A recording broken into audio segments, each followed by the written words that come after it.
Bonjour, bienvenue dans la saison 2 de Comme d'Archi, le podcast qui vous ouvre les portes du monde fascinant de l'architecture, dans une approche non manichéenne et pour ne pas opposer passé et futur, dans une réflexion transversale permettant de vivre au présent dans un cadre de vie plus heureux car mieux identifié. Carpe diem. Je suis Anne-Charlotte, chroniqueuse du podcast, accompagnée de l'ingénierie son pour vous offrir le meilleur. Merci et heureuse de votre fidélité. Maintenant, place au talent. Bienvenue dans Comme d'Archi.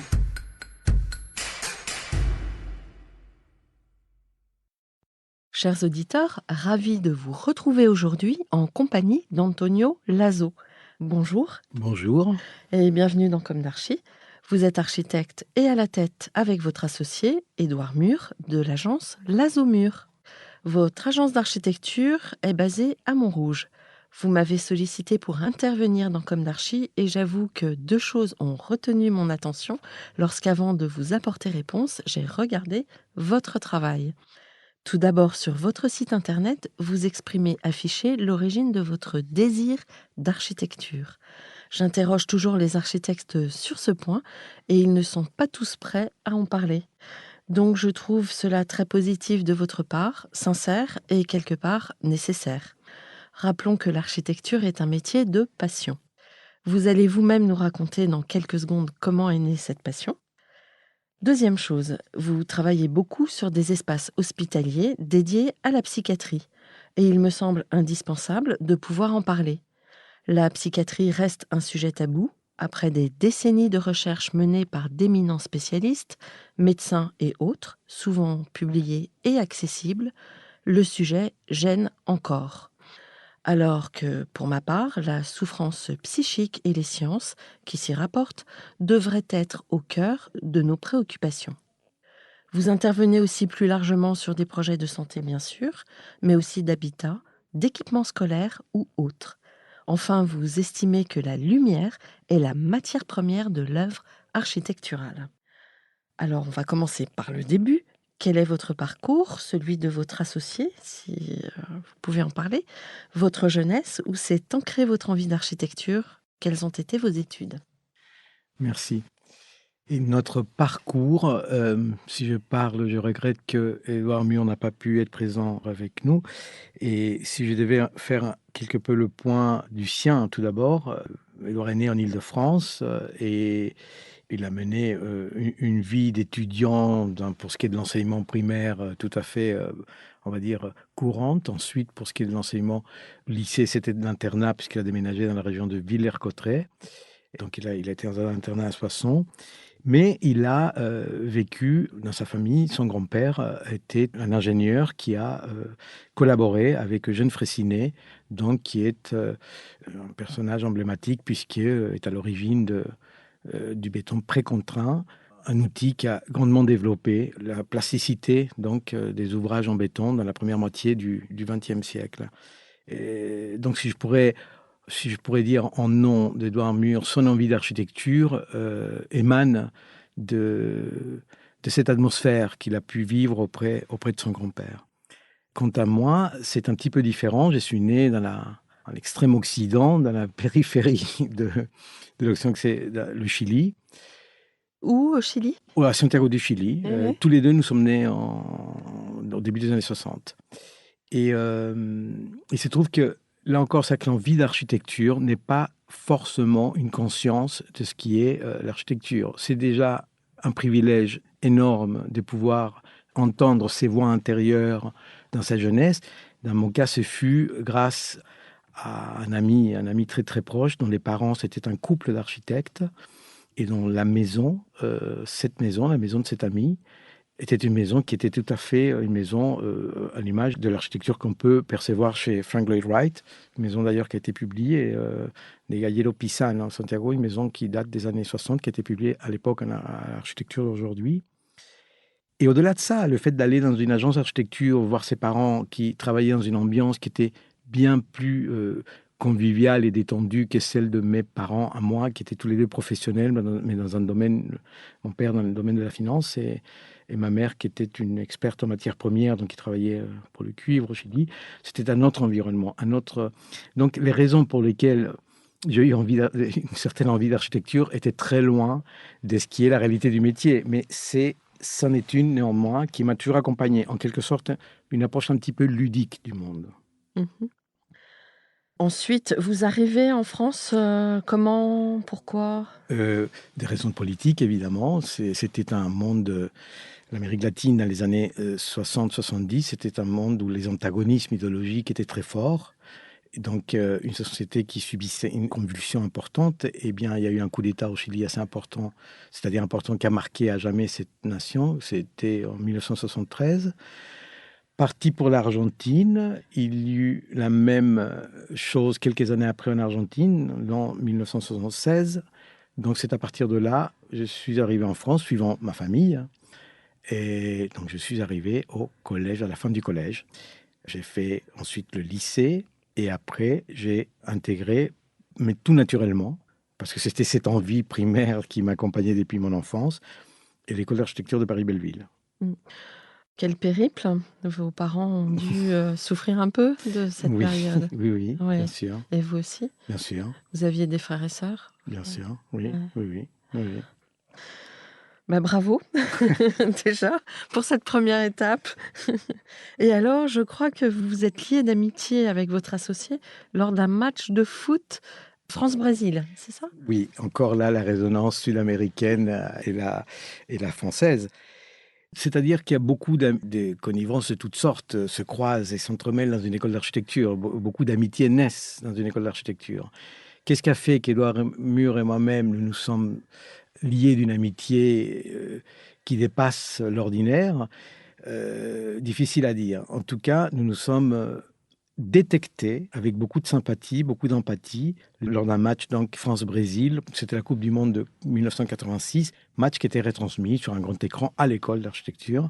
Et donc, peut-être que ma ferveur pour le Brésil et la sienne pour la France nous a, nous a permis de nous remarquer mutuellement et de sympathiser. Et de cette amitié est née une collaboration qui s'est, comme cela se fait habituellement, il me semble encore aujourd'hui, c'est-à-dire que vous êtes étudiant, vous travaillez, vous avez le choix de travailler en agence d'architecture l'été ou pendant les vacances scolaires, si je puis dire, mais aussi peut-être accéder à la commande d'un parent, d'un membre de la famille qui peut vous demander de réaménager un loft, un appartement. Et ce fut cette deuxième cas de figure qui nous a permis d'avancer ensemble, et notamment la toute première collaboration, on était, je pense, en 5e ou 4e année.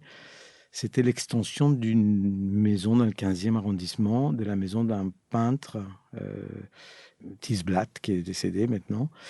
Et nous avons, là, pour la première fois, rodé notre approche. Nous nous sommes connus davantage en improvisant, en fait, en improvisant l'acte de bâtir, qui était, pour l'instant, ce n'était qu'une théorie, une approche, une envie. Là, c'était se confronter à la réalité, exercice qui nous a confortés ensemble dans cet échange commun. Et nous avons poursuivi là par quelque chose de beaucoup plus porteur dans notre histoire, dans notre carrière. Ce fut la maison de son oncle à Paris 15e, rue Santos-Dumont. Donc un terrain de 12 mètres de profondeur par 5 mètres 60, me semble-t-il, de large. Et ce qui est plutôt une parcelle étroite, tout à fait un exercice qui peut arriver plutôt souvent à Paris, mais un exercice relativement sophistiqué pour faire une maison individuelle. Une maison individuelle qui plus est avait une écriture, une grammaire qui était plutôt sophistiquée. Et cette maison nous a, encore une fois là, pour le coup, consolidé dans notre envie d'avancer, voilà, de collaborer. Et elle s'est vue aussi couronnée par un certain nombre de succès à l'époque, ce qui nous a évidemment stimulés. Et vous aviez eu l'occasion avant de travailler en agence? Dans d'autres agences? Mais chacun de son côté, bien sûr. Ouais. Bien sûr. Mais finalement, en sortant de l'école, vous étiez associés et vous... Cette maison-là, à l'époque, nous étions toujours pas Diplômés? architectes diplômés. Donc, Mais comment... pour signer le permis Ouais. de construire, par exemple, nous avons sollicité un ami architecte à l'époque, Marc Perry, pour ne pas le nommer, qui est très, on va dire, délicatement, nous a fait bénéficier de sa capacité de signer. Et il a signé pour nous et il nous a fait confiance, en quelque sorte. Et nous avons pu donc mener à bien cette maison qui est toujours là. Mais ouais, et d'ailleurs qui figure, je crois, sur votre site parmi vos références. Et qui a gagné, Donc, qui a gagné ouais. un prix. C'était très, très impressionnant pour nous. Elle a gagné un prix à Londres. C'était the Eric Lyons Housing Award, qui est un prix attribué à l'architecture en Europe, quel que soit, lié à l'habitat tout de même. On a partagé le premier prix avec l'agence Boigas de Barcelone. Eux, c'était pour la ville olympique, en fait, pour la ville olympique. Nous, c'était pour une maison individuelle. Donc, c'était un honneur et quelque chose de très amusant d'aller recevoir ce prix à Londres. Et vous aviez 20 ans? On avait, Un peu on va plus. dire 25, 26 ans, 26, 27 ans. Ouais, c'est jeune, très jeune. Bravo. Donc, création d'agence après? Voilà, automatiquement, d'une manière naturellement, nous nous sommes mis à travailler ensemble, mais plutôt dans l'esprit aussi avec d'autres copains étudiants à l'époque de l'école, c'était nous stimuler tous à passer notre diplôme. Puisqu'une fois que vous commencez un exercice professionnel, vous avez du mal à enclencher la dynamique de la finalisation des études. Et ce n'est pas que notre cas, le cas d'un certain nombre d'amis autour de nous, notre entourage. Donc on a monté une SCM qui s'appelait Atoll Architecture, fin des années 80, avec un certain nombre de copains. Et de cet SCM-là, ensuite, on a commencé à produire, on a passé notre diplôme, on a aidé d'autres diplômes, d'autres étudiants de l'époque, camarades d'école, nous ont aidés à finaliser notre projet de diplôme aussi. Et enfin, nous avons, une fois diplômés, on était déjà dans une dynamique, on allait travailler en agence, mais on maintenait un pied dans une structure qui était la nôtre. D'accord. Et vous aviez travaillé dans des grosses agences, vous avez appris aussi au contact de maîtres, entre guillemets? Quels sont-ils? Parce que vous étiez à Belleville tous les deux, c'est l'école de Siriani, entre guillemets. Donc, de quelle manière tout ça je pense fabriqué? Je crois qu'il est important pour tout étudiant, quel qu'il soit, et dans n'importe quelle étape de son cursus, il est important qu'une rencontre se produise. Au-delà de ce que Henri Siriani peut véhiculer comme débat en termes d'écriture architecturale ou de pensée architecturale, il est indéniable que pour les étudiants que nous étions, et pour tous les étudiants qui l'ont côtoyé, c'était une rencontre. Donc il y avait effectivement cette aura et cette pédagogie qui était fondamentale et qui était extrêmement solide, extrêmement structurante aussi, dont on a tous retiré vraiment les outils, les instruments pour pouvoir produire une architecture qui soit justifiée, c'est-à-dire réfléchie dans le sens où rien n'est laissé au hasard. Voilà, laissé au hasard, où ce n'est pas un geste spontané ou gratuit. C'est une réflexion qui appelle chaque centimètre carré est une conquête. Une conquête réfléchie. Donc ça a été pour nous une rencontre qui nous a aussi consolidés dans un vocabulaire commun. Vous dire que l'agence d'architecture a été très marquée aussi parce que la plupart de nos anciens collaborateurs, quand je dis anciens, ils sont toujours là. Mais j'ai envie de dire, le canal le plus ancien de nos collaborateurs au sein de l'agence, ce sont des ex-étudiants de Paris-Belleville, aussi de l'ère Sérigny, la fin de l'ère Sérigny. Nous, on était à l'âge d'or, si je puis dire, des années 80. Après, l'époque a changé et le monde évolue, les modes de vie évoluent, la technicité évolue, l'industrie du bâtiment évolue et il a été important pour nous aussi de pouvoir approcher l'architecture, pouvoir nous séparer du strict référentiel pour pouvoir procéder à une écriture qui est la vôtre, qui est la nôtre aujourd'hui, bien sûr. Vous êtes passé aussi donc par des agences à l'extérieur. Et quelles étaient ces agences? Des expériences marquantes? Bien sûr. Dans le cas d'Edouard, Edouard a travaillé un certain temps chez Pierre-Louis Falucci. Oui. Il est passé aussi, durant sa période d'étudiant, chez Brenac et Gonzalez. Malheureusement, je ne me souviens pas de tout son parcours en agence, mais c'est vous dire que c'était une variété d'agences, comme ce fut le cas pour moi aussi. Moi, j'ai travaillé chez Bolzer Rodriguez, on peut dire à l'époque, avant l'atelier de 3-4. J'ai travaillé aussi chez Gérard Turnauer, chez Je me souviens plus non plus, hein. C'est-à-dire, Bah, ouais, c'est bien. Donc ça j'oublie, y est, mais vous êtes affranchi de toute c'était cette époque. et toutes ces expériences Ouais, étaient à l'époque, vous savez, on n'était pas dans la dynamique qui s'est installée plus tard, qui vient quelque peu maltraiter la jeunesse d'aujourd'hui, celle du stage. Nous, les stages n'étaient pas une configuration à laquelle on était confrontés. ouais. Notre environnement professionnel, quand on est dans l'agence, on était un salarié, une forme de CDD de l'époque. Mais on attendait de nous une capacité de produire et de faire, et non pas celle d'apprendre. Alors, par ricochet, on apprenait évidemment tout, on apprenait tout ce qu'on n'apprend pas à l'école et dont ça me semble tout à fait naturel que l'école est une scène où la réflexion est tout autre. C'est pas une confrontation professionnelle à ce niveau-là, en tout cas. Mmh. Est-ce qu'aujourd'hui, vous avez le sentiment d'avoir accompli ce que vous imaginiez à la sortie de l'école? Moi, je dirais probablement, probablement. C'est-à-dire que sont très, très diverses, les orientations que l'on peut prendre, malgré soi, au bon gré ou mal gré, à l'issue des études d'architecture. Les raisons pour lesquelles vous accédez à la «noblesse» entre guillemets, c'est-à-dire à l'acte de bâtir, qui est finalement concrétiser le rôle d'un architecte, les raisons, ce sont des raisons qui ne relèvent pas ni de votre capacité de travail, ni de votre talent, c'est un mélange, y compris l'empathie joue un rôle. C'est-à-dire, qu'est-ce qui a fait qu'on a pu en arriver là? Je pense que c'est tout en même temps. C'est-à-dire, il y avait beaucoup d'étudiants à l'époque, des camarades qui m'impressionnaient beaucoup par leur rigueur intellectuelle, par leur talent des dessinateurs, etc., et qui finalement n'ont pas su démêler ce je ne sais quoi qui vous permet d'accéder à la commande et de donner confiance à cette commande. Oui, Ce- parce que justement, j'allais vous dire, on dit que l'architecte doit avoir un ego, que l'ego est important. Parfois même, on sait que c'est une difficulté, en tout cas pour l'entourage. Mais du coup, l'empathie, c'est un frein un peu à l'ego. Donc, Mmh. Mais il me semble qu'Édouard et moi, plutôt, on s'inscrit plus dans cette empathie. Mmh.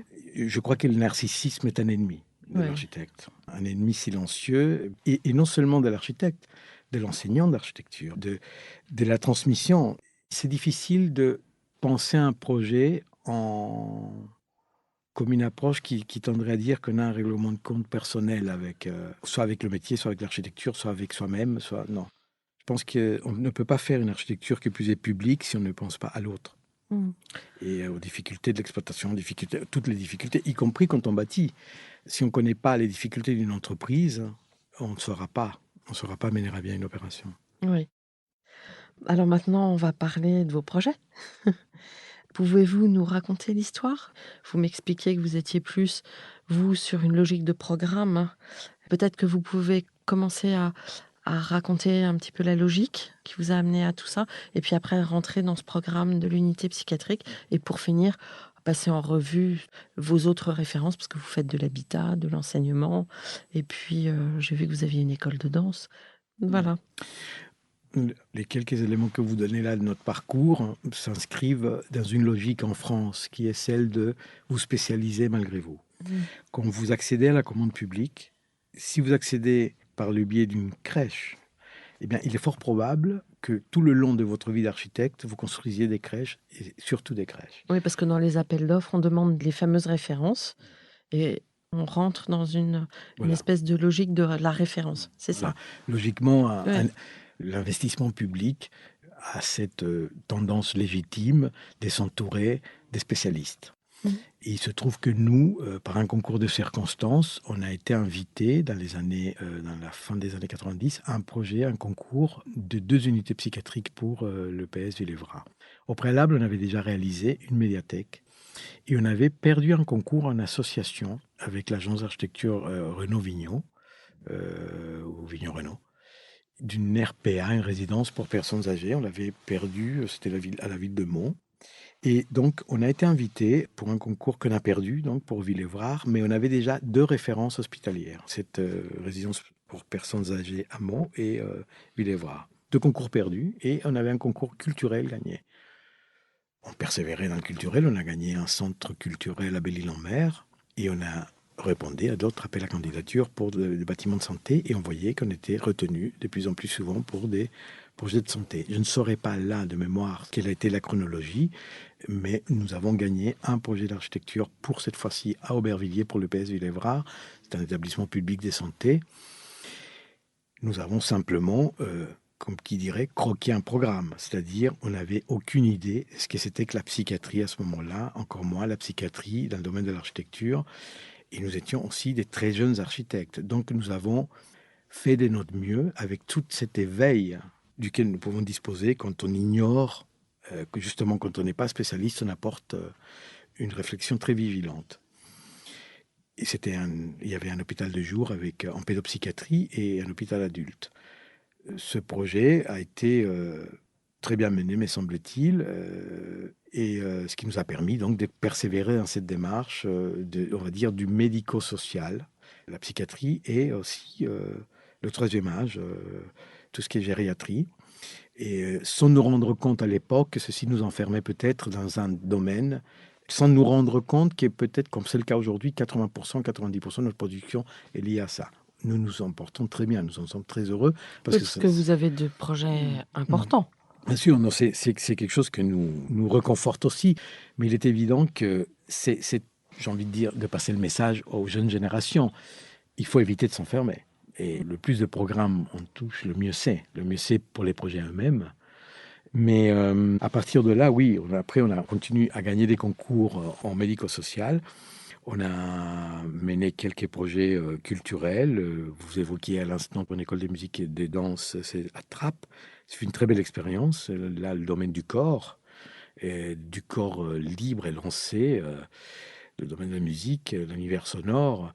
Et c'est la beauté de l'architecture. Je me souviens très bien quand en menant à bien je crois que nous étions en chantier de cette école de musique et de danse et on avait en parallèle un concours d'un centre pour enfants handicapés, mais handicapés moteurs. Et passer d'un site où vous êtes en train justement d'évoquer l'expression du corps dans sa dimension la plus sublime, hein, et arriver dans un lieu à observer, à visiter un hôpital d'enfants handicapés moteurs où leur relation au monde, au-delà des yeux, de la tête, des sens, eh bien, mais d'un point de vue moteur, c'était le pouce et l'index sur une sorte des brancards automatisés. Et c'était très impressionnant. Mais ce qui était le plus beau, c'était de voir ces enfants qui finalement faisaient des courses. Oui. Des courses dans les couloirs, etc. C'est-à-dire que l'enfance prédomine. Mais c'est ça la beauté de l'architecture, c'est que tous les domaines de la vie en font partie. Et dans notre pratique, à Édouard et moi, nous sommes dans des domaines de la vie qui sont parfois au crépuscule de la vie, comme c'est le cas de la gériatrie, ou bien dans une sorte de parenthèse ou d'expression des refus de la vie telle qu'elle est, comme c'est le cas de la psychiatrie, de la souffrance psychique. Ouais. Alors justement, de quelle manière l'architecte arrive à s'emparer d'un cahier des charges? Enfin, comment dans l'espace se traduit ce lieu qui se doit d'être résilient, ou apaisant? J'ai vu que le mot apaisant était très présent sur votre site. En tout cas, je l'ai retrouvé plusieurs fois. Nous avons tous besoin d'être apaisés à différents niveaux. Mais il se trouve que, bon, s'agissant du domaine de la psychiatrie, d'abord, tout projet, avant même de parler de programme, tout projet, c'est la confrontation à un site, soit un paysage rural, soit un paysage urbain, une topographie, à la course du soleil, à ensuite une surface, un programme. Donc ça, ce sont des préalables qui concernent tout projet. S'agissant de l'architecture liée à la psychiatrie, évidemment, il y a une notion de sécurité. En fait, il y a les fondements de l'architecture qui sont sollicités ici plus qu'ailleurs. C'est protéger et abriter. Et dans des conditions de sécurité et d'agrément quotidien, aussi bien pour les soignés que pour les soignants. Ça, c'est, on va dire, une préoccupation et une démarche, une réflexion de projet qui est, j'ai envie de dire, qui est commune à tout projet d'architecture, qu'il soit du domaine hospitalier, du domaine culturel. La spécificité, je dirais, de la psychiatrie, parce que l'espace elle-même, on sait que l'étroit, le large, le haut, le bas, le clair, l'obscur, en tout cas, on ne peut pas nous rentrer dans la perception d'un psychotique ou d'un schizophrène pour promouvoir de l'espace. On- Mais pardonnez-moi de vous interrompre, on sait que pour Alzheimer, par exemple, il faut éviter les angles et les bâtiments, en général, sont assez doux et empêchent le malade d'aller buter dans un coin dans lequel il se retrouverait coincé, en fait. il faut en Et effet donc éviter les cul-de-sac, il faut ouais, éviter le contraste trop appuyé qui ouais. va quelque part bloquer le patient. En tout cas, nous sommes qu'architectes, nous prétendons pas avoir une parole thérapeutique. On pense en revanche que l'architecture peut apporter un plus thérapeutique. C'est-à-dire que tout programme de psychiatrie, spécialement en psychiatrie, il répond à un projet de soins. Et en général, c'est pas le meilleur projet qui emporte un concours, c'est le moins pire. C'est lui qui pose le moins de problèmes. Et c'est lui qui va, d'une certaine manière, répondre au mieux à ce projet de soins tel qu'il a été élaboré et dont l'architecte ne connaît pas les tenants et les aboutissants. Ce que l'on sait, en revanche, et c'est la spécificité du terrain en psychiatrie, c'est que c'est un univers où cohabitent le calme, l'agitation, l'isolement, la sociabilité, la crise, puisqu'on est confronté à différentes pathologies. Vous savez qu'en France, les soins psychiatriques sont dispensés selon une cartographie, c'est géographique. Ce n'est pas selon une pathologie. Donc, dans un service psychiatrique cohabitent le schizophrène, le dépressif, et c'est cet univers qui est très différent. Ce sont des pathologies très différentes, qui appellent à des soins très différents, et ce sont des comportements très différents. C'est très rude pour les équipes.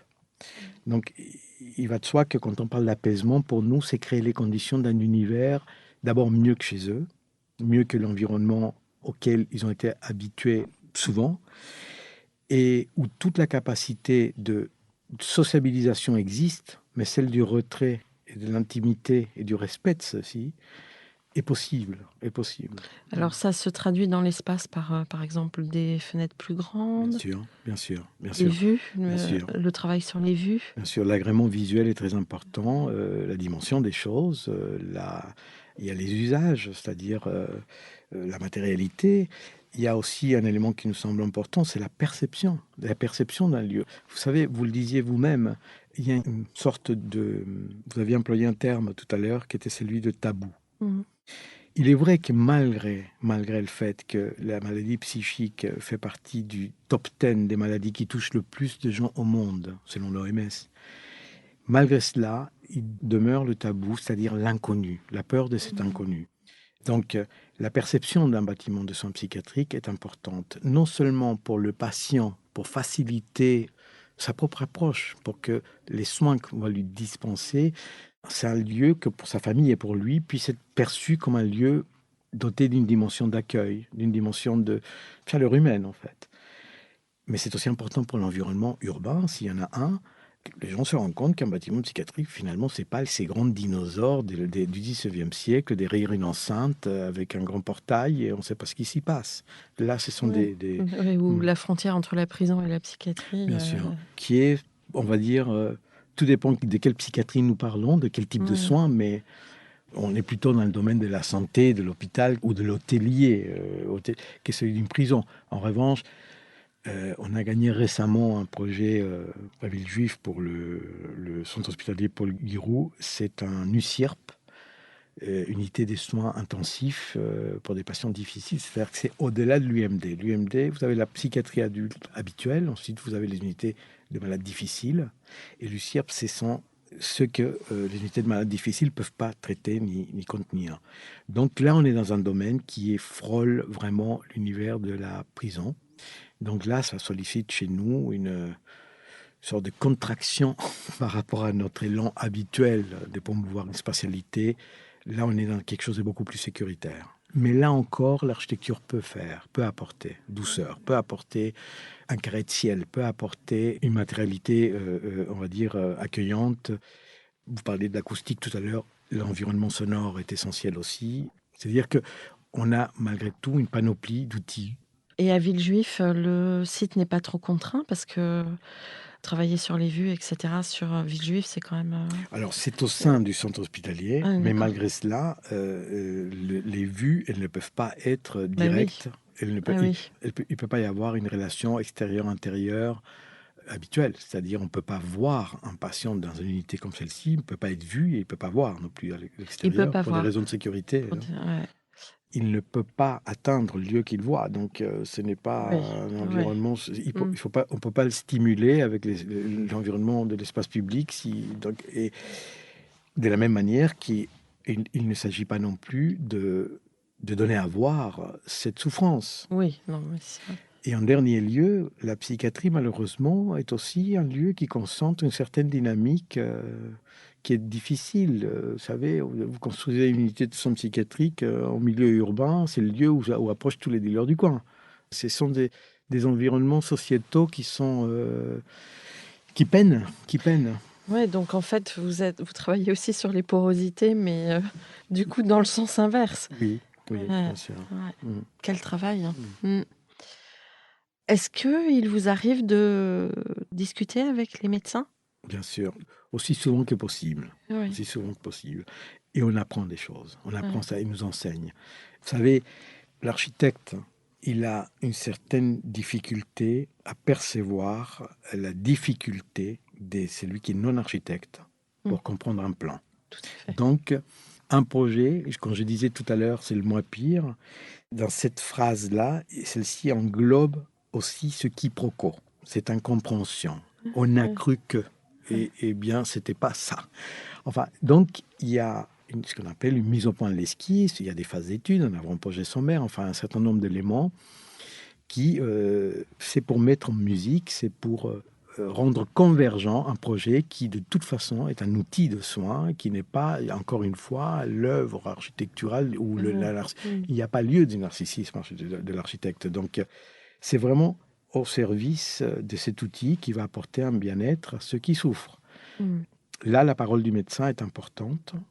Il y a souvent, dans le milieu hospitalier, il y a des conflits entre les directions économiques et administratives de l'hôpital et les médecins, puisque, on va dire, la raison thérapeutique l'emporte sur tous les domaines. Et parfois, c'est difficile pour les investisseurs dans le milieu hospitalier, pour les services économiques, de faire face à toutes ces... Donc, parfois, on ne nous donne pas l'accès. Mais quand on nous donne l'accès, c'est bénéfique. C'est évidemment bénéfique pour le projet. Et alors, dans ce projet-là, sur lequel vous travaillez à Villejuif, comment apporter de l'humanité dans finalement un lieu qui doit enfermer? On va dire plus que l'enfermement, on va parler plutôt de la protection. Ben oui. Évidemment, c'est protéger les autres et protéger ses patients d'eux-mêmes. Mais évidemment, personne ne souhaite avoir un parent ou un être cher dans une situation semblable. Là, on arrive aux limites de l'architecture, c'est-à-dire que contenir, protéger, mais ne pas enfermer. Or là, il n'y a pas de liberté d'aller et de venir. Ceci, c'est le projet de soins dont on parle, et ceci échappe à l'architecture. Donc humaniser, oui, mais sans jamais contraindre ou passer outre le projet de soins, parce que là, on est franchement dans une expression assez extrême de la souffrance psychique. C'est vous dire que l'intimité que nous on requiert, vous savez, une psychiatrie, la mixité des genres, hommes-femmes, elles cohabitent. Dans un bâtiment comme celui-ci, vous avez des oculus pour surveiller la chambre, surveiller la salle de bain, pour tout surveiller. Un patient n'est jamais seul. Donc c'est le domaine là où l'architecture ne peut plus faire, si ce n'est, comme je vous le disais tout à l'heure, promouvoir un environnement. Oui. Un environnement physique, un environnement sonore, un environnement en polychromie, de texture, de matérialité, de proportion, de dimension des choses. Enfin, tout ça, c'est notre domaine. On s'y attelle, mais comme je voulais aussi formuler tout à l'heure, on s'y attelle de la même manière, comme si c'était un autre univers. Si c'était l'univers scolaire, si c'était l'univers de l'habitat. On a un cahier de charge, une chambre fait 16 mètres carrés, eh bien, on va faire en 16 mètres carrés, salle de bain comprise, on va faire... Même si tout est béton, même si le lit est scellé au sol, parce que c'est le cas, et accessible des quatre côtés, eh bien, on va positionner le lit de la meilleure manière possible pour que ça soit simple pour les équipes soignantes d'intervenir, mais que ça soit relativement confortable dans sa relation à la fenêtre, dans sa relation au ciel, relativement confortable pour le patient. Voilà, c'est fort intéressant, en tout cas.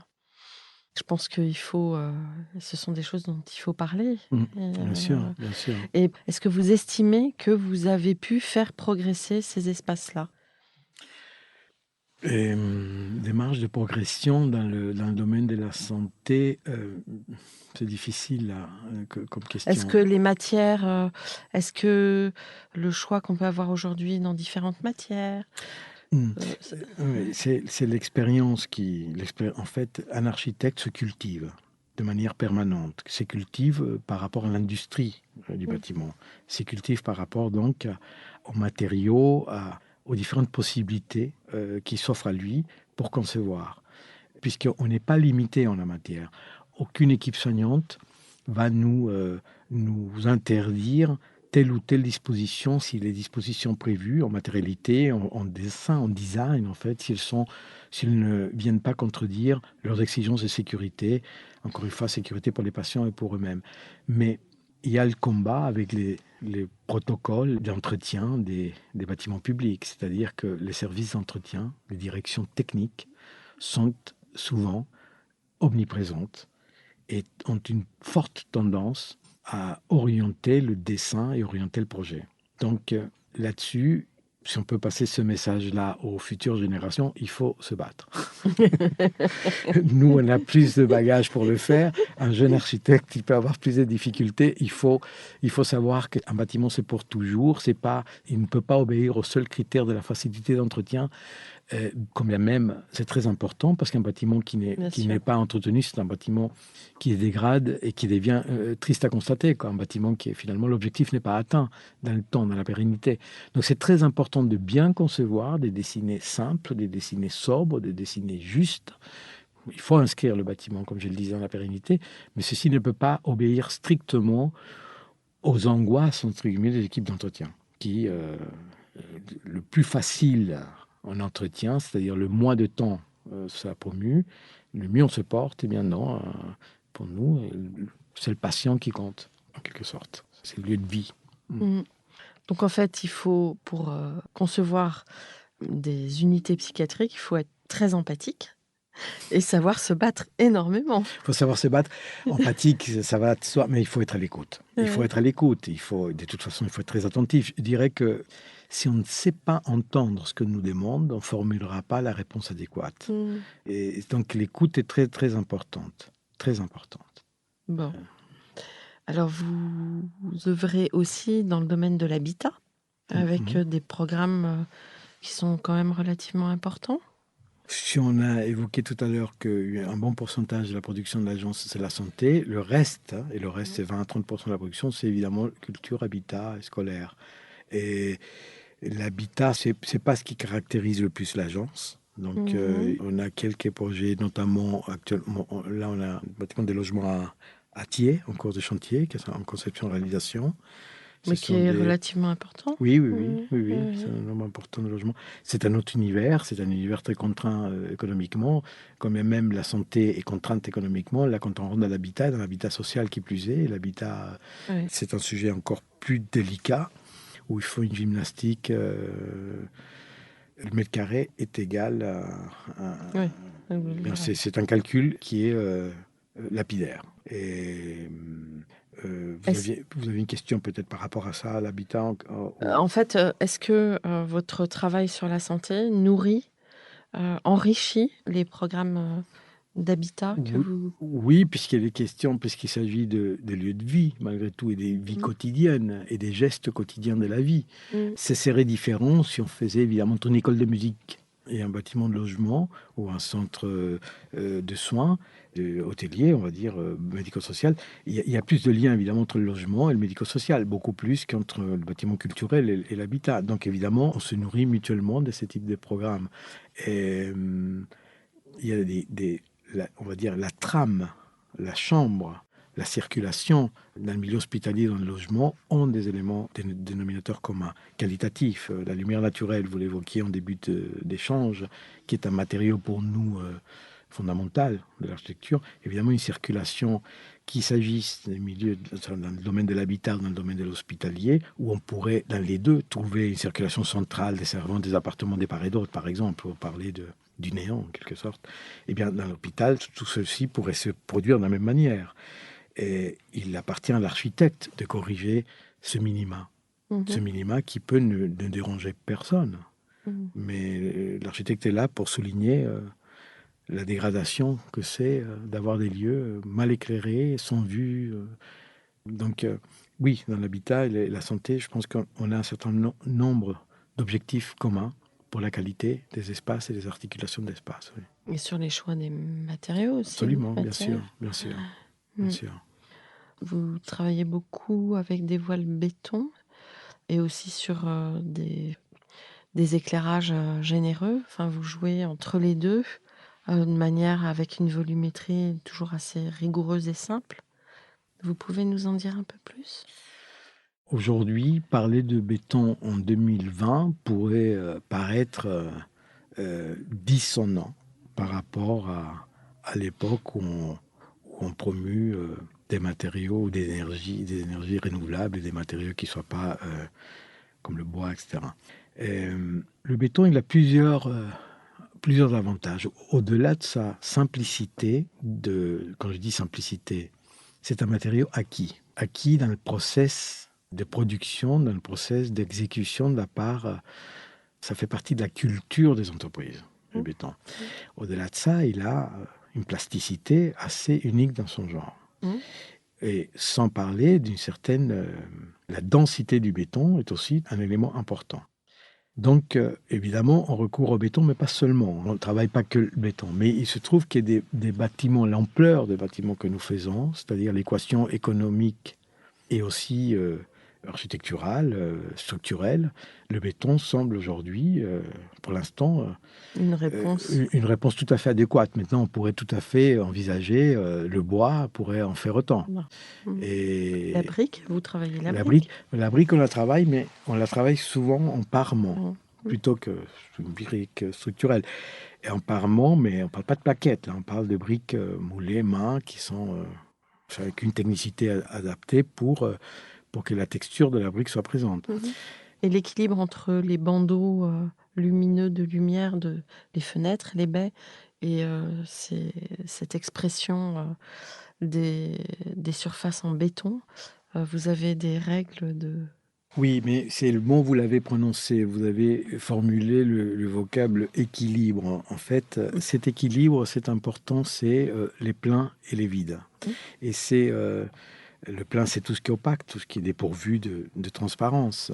Et le vide, donc la transparence. Pour nous, cet équilibre-là participe de l'écriture globale, participe de l'harmonie globale. C'est-à-dire, un plein n'est pas vécu de la même manière s'il est creux ou s'il est plein, justement. C'est la différence qu'il y a entre le volume et la masse. Donc, le massif est le plus léger, en quelque sorte.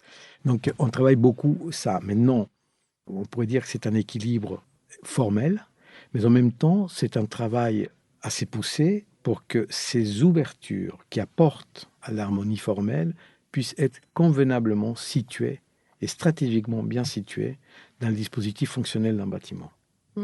Au-delà de la chambre, mais même dans la chambre, la position d'une fenêtre est importante.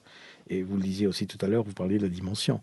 La dimension ne peut pas se contenter d'obéir aux critères de facteurs de lumière de jour, qui sont des facteurs environnementaux importants aujourd'hui, mais c'est la position de la relation visuelle qui a un patient depuis le lit.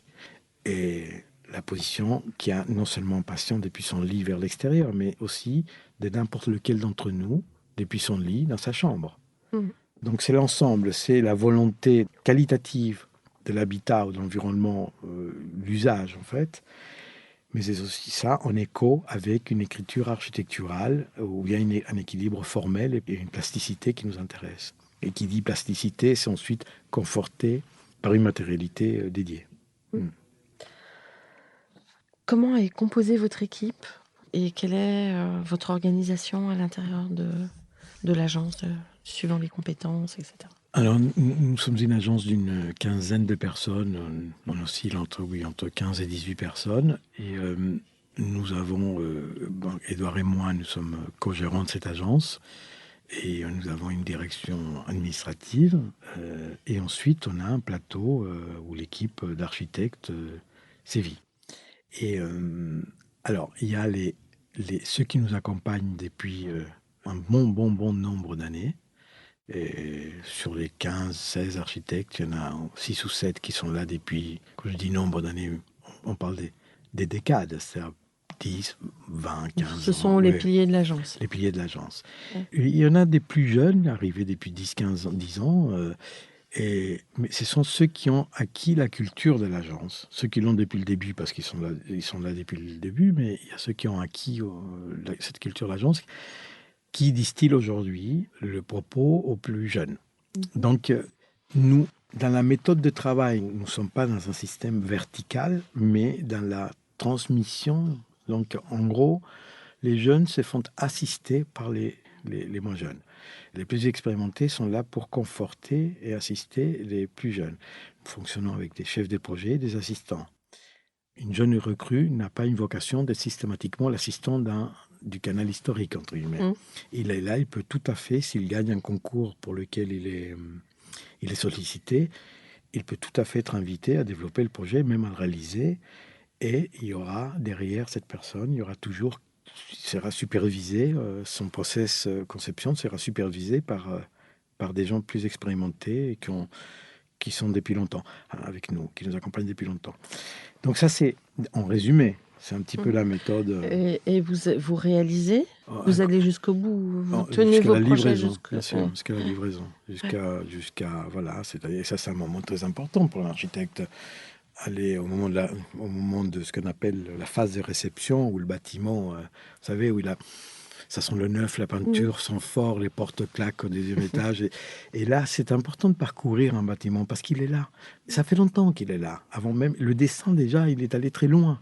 Mais là, vous le voyez réalisé. Et souvent, là où vous avez peut-être mis beaucoup, beaucoup d'énergie, il se passe peu de choses. Et parfois, des endroits qui vous semblent avoir été un peu, où vous avez été peut-être un peu négligent, là, le bâtiment vous fait un clin d'œil. C'est dire qu'il y a un dialogue très, j'ai envie de dire, très sensible, très, très joli, très profond, très indicible entre l'architecte et son œuvre, en fait. Vous avez forcément des spécialistes du chantier ou c'est pas forcément? Non. Non. Il y a des confrères qui fonctionnent comme ça, avec des architectes qui sont uniquement sur la phase concours, c'est-à-dire la conception au sens le plus... Voilà. Et ensuite, ceux qui développent les études, et ensuite ceux qui s'occupent de la réalisation donc, du chantier. Nous, on n'a jamais fonctionné comme ça. Vous êtes interchangeables. On est tout à fait interchangeables. Il y en a qui ont plus d'expérience que d'autres, à force d'eux. Et il y en a d'autres qui... Mais bon, tout le monde est passé par là. Quelqu'un, et c'est ce qui stimule la plupart de nos collaborateurs, en tout cas des nouveaux arrivants, les jeunes arrivants, c'est l'idée de pouvoir développer un projet jusqu'au bout. Où ils s'approprient, ils parlent de leur projet. Pour eux, c'est très stimulant, au-delà de l'apprentissage que ceci représente. Parce que ce qui veut dire qu'un très jeune architecte, il rentre chez vous et il a la possibilité, le potentiel de toucher à toutes les phases du projet. C'est intéressant. Bien sûr. Et c'est très intéressant pour le jeune en question. Et c'est très intéressant pour nous aussi, parce que, vous savez, formuler à quelqu'un qui manque d'expérience nous permet de nous reformuler un certain nombre de choses aussi. Et apporter une vigilance et ne pas fonctionner au pilotage automatique dans tout ça. Et au-delà de ça, quelqu'un qui a peu d'expérience ne dessine pas de la même manière que quelqu'un qui en a beaucoup. Quelqu'un qui sait comment est fait une paroi, comment on fait un mur, il va le dessiner déjà inhibé par la réalisation. Quelqu'un qui manque d'expérience va dessiner autrement et ça nous intéresse. Mais en fait, beaucoup d'architectes chevronnés disent que le métier s'apprend sur le chantier. Et du coup, c'est intéressant de voir des agences où les jeunes ont cette possibilité d'aller se confronter sur un chantier. Oui, vous avez raison. Mais c'est un domaine, en fait, l'école est un univers, et c'est la meilleure période d'une vie, cet univers-là. C'est Parce là qu'on ouvre l'imaginaire aussi. On ouvre l'imaginaire, le monde nous appartient, on va en découdre. Donc il faut laisser cette période, elle est très structurante en soi, mais c'est aussi un univers inégalable ensuite, de liberté de pensée, de liberté d'approche, des prismes avec lesquels on regarde le monde, on regarde son monde et le monde. Parce que le monde des mondes, eh bien, je trouve que l'école, il ne faut pas la toucher, c'est-à-dire il faut laisser l'école pour penser, pour concevoir, pour se libérer, pour débattre, pour stimuler la curiosité. Pour stimuler. On aura toute la vie pour devenir. Moi, je n'ai aucun souci pour dire à un étudiant, profite de cette période, parce que Mais il faut se cultiver, il faut travailler quand même, il faut se concentrer, mais Ouais. il faut profiter de cette période parce que après il y aura plus le temps de d'une réflexion aussi vaste.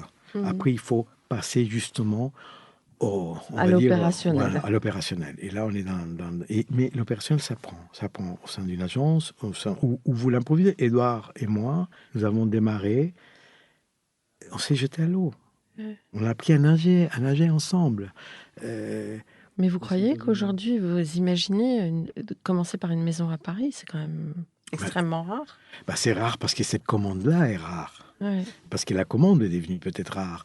Mais un jeune de 25, 27 ans qui sort d'une école d'architecture aujourd'hui, qui a pu faire un stage, tous les stages obligatoires aujourd'hui, que nous n'avions pas à l'époque, et il a tous les moyens de mener à bien un chantier comme une maison, s'il est entouré d'une entreprise qui est à l'écoute et qui est une entreprise honnête, Mhm.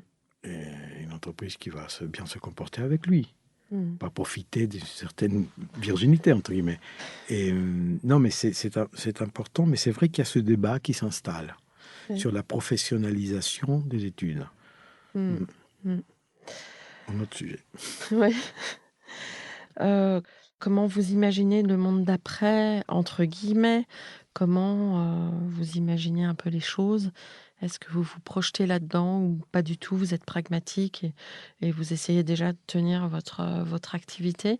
Ou est-ce que vous avez des pistes de réflexion voilà, sur l'avenir par rapport? Sur Ouais, l'avenir, ouais, je pense que piste des réflexions, c'est trop tôt par rapport à ce que ouais. j'ai l'impression que nous avons tous été extrêmement surpris, heurtés par, par cette crise sanitaire. Mais qui dit crise, c'est crise. Et crise, c'est pas que sanitaire, c'est Oui, social, bien économique, sûr, et mondial. voilà, et une crise de la pensée aussi. Je me souviens quand je suis arrivé en France dans les années 70, donc, c'était la France d'Aragon, la France de Sartre, la France de... Mais je dirais même, on fait partie d'une génération, ce qui me concerne, une génération qui s'est confrontée aux antagonismes du monde, des antagonismes idéologiques. On avait le mur de Berlin, on avait le bloc de l'Est, le bloc de l'Ouest. L'Asie était en sommeil, ou en sommeillait, mais on avait ces grands antagonismes idéologiques qui nous donnaient du moule à retordre intellectuellement. La jeunesse aujourd'hui se confronte à une maltraitance. Non seulement parce qu'on l'a gavé des produits de consommation, on l'a anesthésiée. Aujourd'hui, elle n'a pas ce romantisme idéologique qui Cette finalement... ferveur. Cette ferveur. Mm. Et donc, et pourtant, il lui appartient de dessiner le monde demain, de le concevoir, de penser, d'extraire. Je me dis que on n'a pas su. Il n'y a pas de perspective spécifique à un architecte ou à un ingénieur ou à un commerçant. J'ai envie de dire, c'est une responsabilité collective. Collective. Quand on vit une crise à laquelle on se confronte aujourd'hui, une crise véhicule de manière souterraine des forces qui sont des forces négatives ou des forces positives. Il va sortir quelque chose de cette crise dont on ne sait pas aujourd'hui si ça va être, si ça ira dans la bonne direction ou la mauvaise. On doit être très vigilant. Mais j'aimerais tout de même que notre génération, que nos gouvernants, que nos responsables aient une pensée plus généreuse pour la jeunesse d'aujourd'hui, plus généreuse. Vous savez, voilà, non seulement on est dans la culture du stage, dans la culture de l'abus, dans la culture de l'accès à l'enseignement supérieur à une certaine élite. On est dans voilà, nous, notre génération a eu beaucoup plus de chance. On a travaillé moins pour l'école et à la fac, pour finalement nous trouver dans de très bonnes situations après. Aujourd'hui, ils se démènent. Les jeunes font ce qu'ils peuvent pour atteindre un certain niveau d'études, etc. Mais finalement, qu'est-ce qui les attend devant? Une culture de l'effort permanent pour un gain très faible et fragile et très précaire. Donc, je crois que tant qu'on ne comprend pas, tant qu'on n'est pas capable d'intégrer la jeunesse au processus, à la pensée et de quelle société pour demain, si on ne les intègre pas, si on n'arrive pas à stimuler chez eux ce dessin-là, nous, c'est un peu tard. Je crois. J'en sais rien. Après, c'est un débat, tout ça. Bon, en tout cas, c'est fort intéressant. Quel mot de la fin pour pour votre architecture, pour l'Azomur. Quel mot de la fin pour l'Azomur. Et de continuer de faire du mieux que l'on peut pour apporter satisfaction là où on nous le demande, en quelque sorte. Notre architecture s'inscrit dans ça, dans une réponse à des demandes spécifiques, à une attention particulière. Et tout ce que je peux espérer de l'agence, c'est qu'elle veille sur cette attention de manière permanente. Vous pensez déjà à la transmission ou c'est encore trop tôt? Je pense qu'elle se déroule. Elle se fait naturellement. Voilà. C'est pas un jour on décide, tiens, on va transmettre. Je pense que cette transmission se déroule au quotidien. Comment elle va être formalisée dans la perspective d'un jour ne plus être du tout là, Édouard et Antonio, cette formalisation-là, on ne l'a pas esquissée. Non, pas encore. Pas encore. À croire qu'on Vous êtes trop jeune. On se croit invulnérable. Vous êtes tout simplement trop jeune. On est encore jeune, j'espère. Ouais. Très bien. Merci beaucoup d'avoir témoigné dans Comme d'Archi. Et à très vite avec un format en anglais. Merci beaucoup. Merci. Au revoir.